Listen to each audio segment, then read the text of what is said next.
खुलुमबाय बे समाव बडलेण्ड इंखं टेलिभिजननि स्टुडिअआव आंनि हा ब्रह्म। खुलुमबाय आं सौति बसुमतारी। दिनैनि गाहाय रादाबफोराव दङ।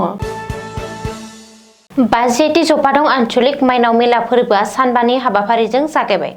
सुबनखातायाव एसएसबिआ संबिजिरारि सान फालिदों। दिनै एएनसिएस फाउन्डेसन आसामनि मोनसे दालाय उदालगुरियाव बेखेवदों। नुनमाटियाव गारि जाब्रबथायजों हरखाबै गारियाव अर नांदों। पान्जाबारियाव लामा जाब्रबथायजों सासे सुबुंनि गोथै सह मोनदों। दानिया फैदो आबुं रादाबाव।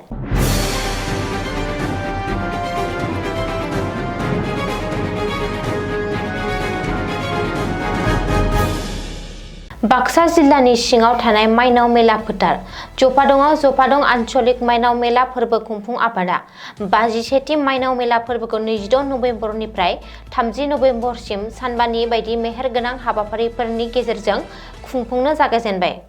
हाबाफारि बायदियै दिनै गुबुन गुबुन हारिमु आयदाजों लोगोसे बेलासिनि 3 रिंगायाव खेराइ मोसानाय दिन्थिफुंनाय, 28 खालार खालि मोनाबिलिनि 6 रिंगायाव हारिमु आयदायाव मोसानाय बादायलायनाय आरो बेखौ बेखेवनानै होफैगोन बगुलामारानि आन्चलिक गोजौ फरायसालिनि बारग' आखान्थि फोरोंगिरि बन्दुराम बर'आ।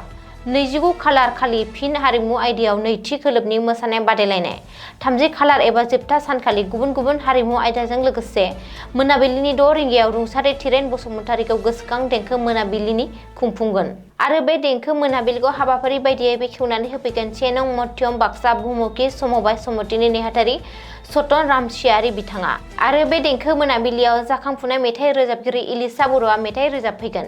बेनिखायनो माइनाव मेला बानजाय आफादा हारि धोरोम राव बासियालासे फैनानै माइनाव मेला बाहागो लाफैनो बयखौबो खावलायहरदों।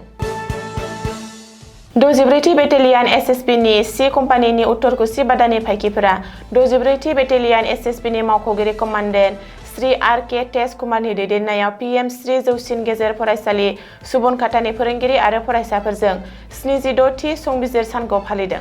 बे फालिनाय हाबाफारिनि गेजेरजों फरायसालिनि लांगोना मोखाङाव फरायसाफोरखौ संबिजिरनि आखुथाय, संबिजिरनि दानायनि खान्थि, बेखौ थियारि खालामनायाव लानाय सम आरो बेयाव बिहोमा होलांनाय गेदेमा सुबुंफोरनि सोमोन्दै गुवारै मिथिहोनाय जायो। बे हाबाफारियाव इन्सपेक्टर जितेन्द्र कुमार सिंह आरो फरायसालिनि फोरोंगिरिफोरा भारतनि संबिजिरनि सोमोन्दै गुवारै फरायसाफोरनि गेजेराव फोरमायनानै होयो। जोबनायाव नुजाथिनाय गासैबो फोरोंगिरि, फरायसा आरो एसएसबिनि मावथिफोरा जयै संबिजिरनि आगु फोरमायथि फरायनानै होयो।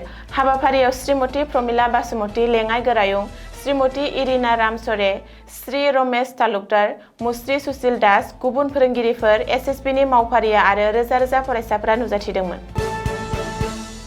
दिनै एएनसिएस फाउन्डेसन आसामनि मोनसे दालाय उदालगुरियाव बेखेवदों। बे दालायनि गेजेरजों सावस्रिनि फाहामथायजों लोगोसे फरायसा फरायसुलिफोरखौ गाहायै जागायजेननाय समाव 3 बिफाननि फोरोंथाय होगोन। उननि समाव बिफानफोरखौ बारायलांबाय थानाय जागोन। बेफोर जादों डिप्ल'मा फिजिअथेरापि, ओइचएस उथ्रिनाय, एक्युप्रेशर थेरापि, ओइचएसएलसि उथ्रिनाय, बिए साइकोल'जि, ओइचएस उथ्रिनाय जानांगोन।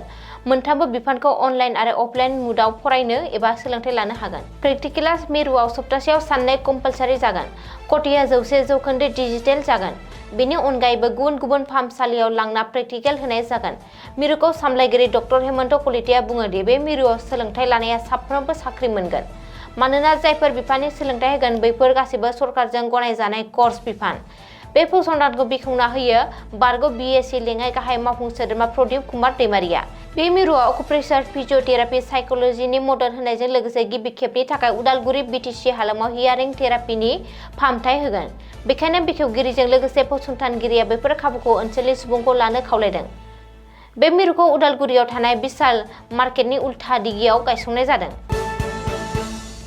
नुनमाटिनि सेक्टर 3 ओनसोलाव बुधबार मोनानि समाव गोख्रै खारबाय थानाय गारिया हरखाबै सौग्रावनायनि उनाव लामा गेजेराव गंसे गारियाव अर जोंब्लावखांदों। मिथिनो हानाय बादिब्ला गितानगरनिफ्राय नुनमाटिसिम थांनाय गंसे बलेन' गारिया गावनि कन्ट्रल खोमाना लानानै गुबुन गंसे गारिजों सौग्रावहैनायनि जाहोनाव दसे समनि उनावनो गारियाव अरा नाङो। जाब्रबथायाव गारिनि ड्राइभार आरो सासे गाखोग्राया एसे जोखोम जानायखौ लानानै जाथायसालिनिफ्राय खारखोमा लांदोंमोन।